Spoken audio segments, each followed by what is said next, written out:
Konnichiwa mga ka-wanderer! Another day, another gala kasama ang pamilya.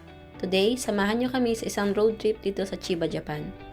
Kapag sinabing travel sa Japan, madalas Tokyo, Kyoto o Osaka agad na naiisip. Pero ngayon, dadalhin namin kayo sa Izumi at Katsura, Chiba. Grabe, minsan di mo kailangan lumayo ng sobra para makakita ng ganda. Habang binabaybay namin ang highway ng Chiba, yung view pa lang parang sinasabi na agad ng daan, relax, may parating na adventure. Tahimik, malamig, mahangin, pero ramdam mo na may kakaiba sa biyahe na to. Unang stop namin, Izumi-jima Island. Hindi ito malaking isla na pwedeng lakarin, kundi isang natural coastal rock formation na matatagpuan sa baybayin ng Izumi area. Kilala ito bilang isang photo spot, lalo na kapag sunrise dahil sa dramatic na hugis ng mga bato at galaw ng alon. Sa isang tahimik na bahagi ng Katsura matatagpuan ang Tsutsugaura Cove, isang maliit na look na yakap ng mga bato, dagat at katahimikan. Hindi ito ang uri ng lugar na matao o maingay. Sa halip, sasalubungin ka rito ng malinaw na tubig, panayad na hampas ng alon, at hanging tila nag-aanyaya na huminto ka muna sandali. Next stop, Cape Taito. Matatagpuan sa dulo ng Cape Taito ang Taito Sakitodai Lighthouse. Isang tahimik ngunit makapangyarihang tanawin sa baybayin ng Izumi, Chiba. Malamig ang hangin at minsan ay malakas ang ihip nito. Pero kapalit naman ay ang malawak at walang katapusang tanaw ng karagatang Pasipiko. Hindi ito lugar na dinadaanan lang. Isa itong lugar na pinipiling pag-ukulan ng oras para huminto, huminga at magmasid. Sa katahimikan ng Taito Lighthouse, makikita mo ang tunay na ganda ng mabagal na paglalakbay. Dito makikita mo kung gaano kaliit ang tao sa harap ng kalikasan at kung paanong sa gitna ng lamig at katahimikan, may kapayapaang mararamdaman. When I drown into your eyes, like it feels like paradise. When Isa ang Taito Sakitodai sa mga pinakamagandang lugar dito sa Chiba para salubungin ang pagsikat ng araw kung saan unti-unting nagbabago ang kulay ng langit. Isang napakagandang coastal cape dito sa Izumi, Chiba. Malamig, mahangin pero sobrang worth it. At dito nangyari yung isa sa pinaka-heartwarming moments ng biyahe namin. May mga Japanese elders kaming nakasalubong. Ngumiti sila, kinausap kami tapos bigla na lang, "O tsaa, candy, libre, walang kapalit." Simpleng small talk lang kung gaano kaganda yung view, kahit sobrang lamig at hangin. Ganito pala talaga ang Japan. Tahimik pero punong-puno ng kabaitan. At syempre, kahit malamig na, hindi pa rin mawawala ang soft ice cream. Malambot, creamy, at oo, totally worth a visit. and I felt like a boom in your arms. Mula Izumi, dumiretso na kami sa Katsura City. Pero bago kami maglibot, lunchtime muna. Upo lang kami sa bench malapit sa parking area at kinain ang baon namin galing bahay. Isa to sa mga tip kapag nagka-travel kami sa Japan. Hindi mo kailangan gumastos palagi. Like it feels like paradise when your hands are in. Pagkatapos kumain, umakyat kami sa viewing area. At doon, isang unexpected na tanawin, mga jungle crows, lumilipad sa asul na langit, may mga Japanese naghahagis ng tinapay at sa ere pa lang, sinasalo ng mga uwak.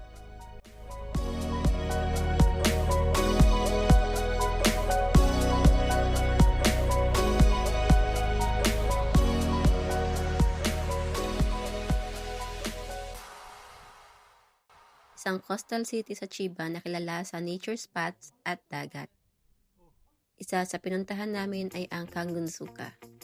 Ang lugar na ito ay kilala sa Kawasu cherry blossoms, isang uri ng sakura na mas maaga namumulaklak karaniwan mula February hanggang early March. Mas matingkad ang kulay nito kumpara sa Somei Yoshino, kaya talagang kapansin-pansin kahit hindi pa full spring. May nakita kaming Mijiro o Japanese white-eye bird. Maliit ito, kulay dilaw at berde at madalas makikita sa mga lugar na may puno at bulaklak. Isa ito sa mga simbolo ng early spring sa Japan. Kaya sobrang saya naming makita ito ng malapitan.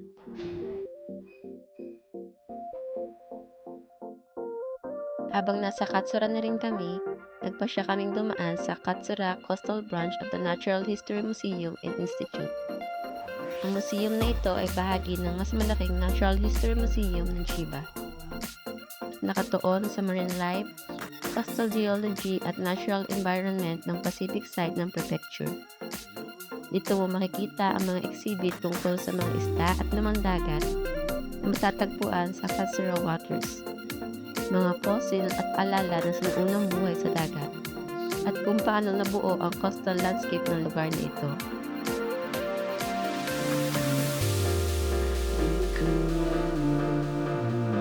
Stars dance from the moon, fall asleep to the sounds of the sea. You walk by the side, it's such a sweet on the skin style.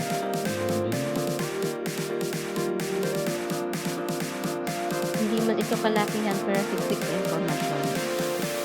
Lalo na kung interesado ka sa science, kalikasan o kung may kasamang bata na gustong matuto.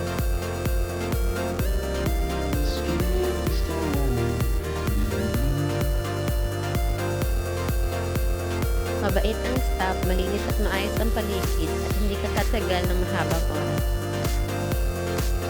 Ang parking fee ay 200 yen for 2 hours. Ang entrance ay 200 yen per adult at free para sa mga bata hanggang junior high school. Kaya very budget friendly. Perfect itong side trip bago magpatuloy sa next destination.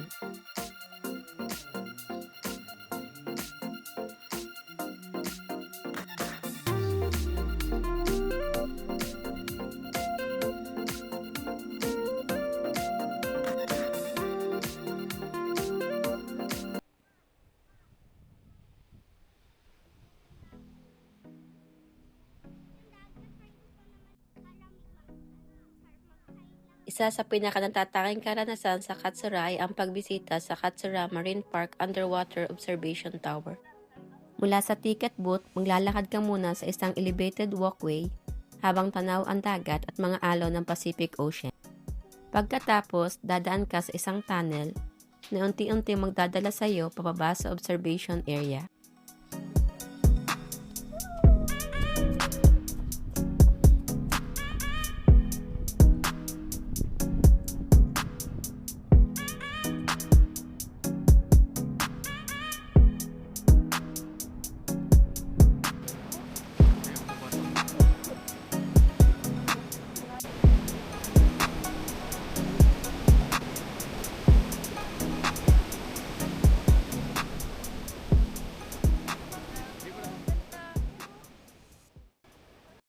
Ang observation tower ay perfect para sa pamilya, mga bata at kahit sa mga gustong makaranas ng dagat ng ligtas at relax. Ang observation room ay matatagpuan sa humigit kumulang 8 meters below sea level at may circular design na may mga bintanang nakapalibot sa dingding. Ay, Papa Fish!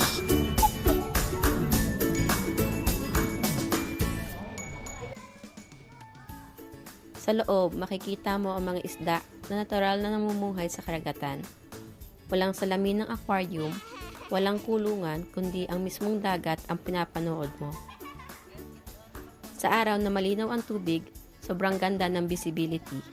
Makikita mo ang mga isda na sabay-sabay na lumalangoy, parang isang tahimik at hypnotic na palabas ng kalikasan. Matapos mo ba, aakyat ka naman sa spiral staircase pabalik sa itaas. At dito, mas lalo kang mamamangha dahil ang tanawin ng karagatan mula sa itaas ng tower ay mas malawak at mas dramatic lalo na kapag maaraw o mahangin ang panahon. Ang entrance fee ay karaniwang 980 Japanese yen pero may mga discount at coupon na pwede magpababa ng presyo. Isang experience na simple pero bihirang makikita sa ibang lugar.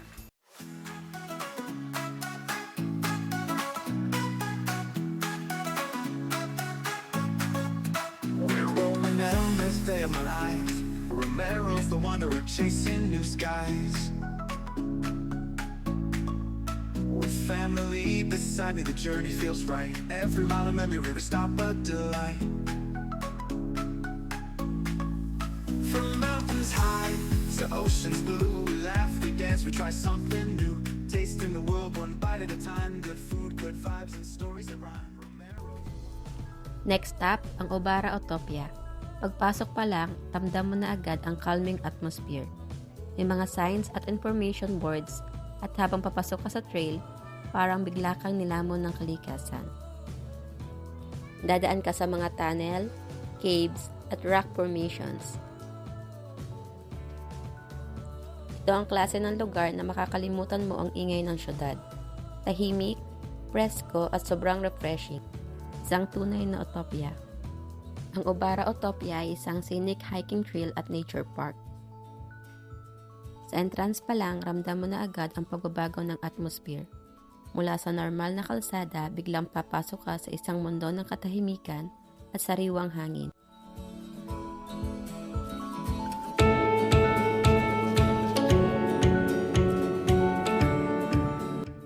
Kaya importante magsuot ng sneakers or comfortable shoes.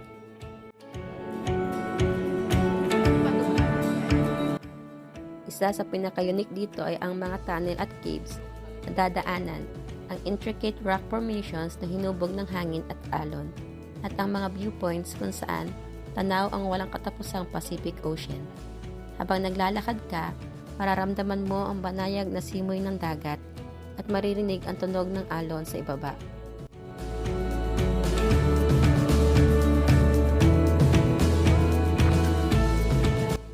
Sa simula, maayos at patag ang daan.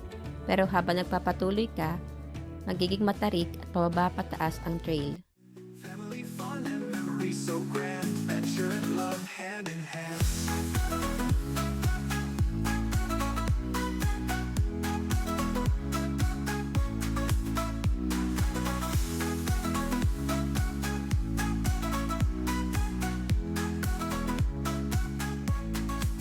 We're rolling down the road with the sun in our eyes. Romero's the wanderer chasing the sky. Ang Obara Utopia ay hindi lang hiking course. Ito ay isang paalala na minsan, kailangan lang nating maglakad ng dahan-dahan para makita kung gaano kaganda ang mundo sa paligid natin. Isa itong must visit sa Katsura, Chiba. Chasing the skies. With family beside me, the journey feels right. Every mile and every river stop a delight. From mountains high to oceans blue, we laugh, we dance, we try something new. Tasting the world one bite at a time. Good food, good vibes, and stories that rhyme. Romero's the wanderer, forever we roam. But with love in our hearts, we're always home. Snapping photos, singing tunes. Under stars or sunny news. New friends, new lands, under one big sky. Habang naglalakad ka ay makikita mo ang Pacific Ocean sa iba't ibang anggulo. Mararamdaman ang hangin at mawala ang stress ng city life. Together we wander, you and I. Romero's the wanderer. Let's go again. Where the road leads next, around the bend. Family fun and memories so grand. Adventure and love, hand in hand.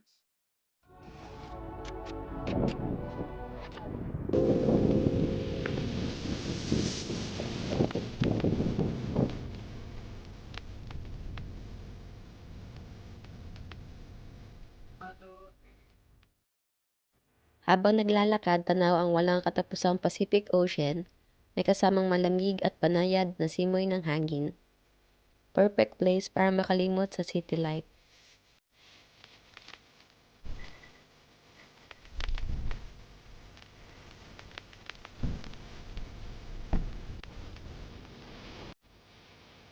Matapos ang mahabang lakaran sa Obara Utopia, narating namin ang Obara Beach. Isang maliit ngunit napakatahimik na dalampasigan sa Katsura. Ang beach na ito ay kilala sa Torii Gate na nakatayo mismo sa buhangin. Isang simbolo ng ugnayan ng kalikasan at espiritualidad sa Japan. Tuwing papalapit ang sunset, mas nagiging espesyal ang lugar. Ang liwanag ng araw ay dahan-dahang bumabagsak sa likod ng Torii Gate. Lumilikha ng eksenang parang painting. Sa ganitong mga lugar, hindi lang tanawin ang pinapansin, kundi ang pakiramdam ng katahimikan na hatid ng dagat at hangin. Malinis ang buhangin, malinaw ang tubig at hindi masyadong matao. Isa sa pinakamagandang dalampasigan sa Chiba ay ang Moreya Beach. Kilala ito sa malinaw na tubig, malinis na buhangin at mga batong nagbibigay ng kakaibang karakter sa baybayin. Sa mga araw na maaliwalas, nagiging mala esmeralda ang kulay ng dagat. Isang tanawing bihirang makita malapit sa Tokyo. Hindi lahat ng magagandang lugar ay maingay. Minsan sapat na ang dagat, hangin at katahimikan. Hanggang sa susunod na biyahe, follow, like, and share. Bye!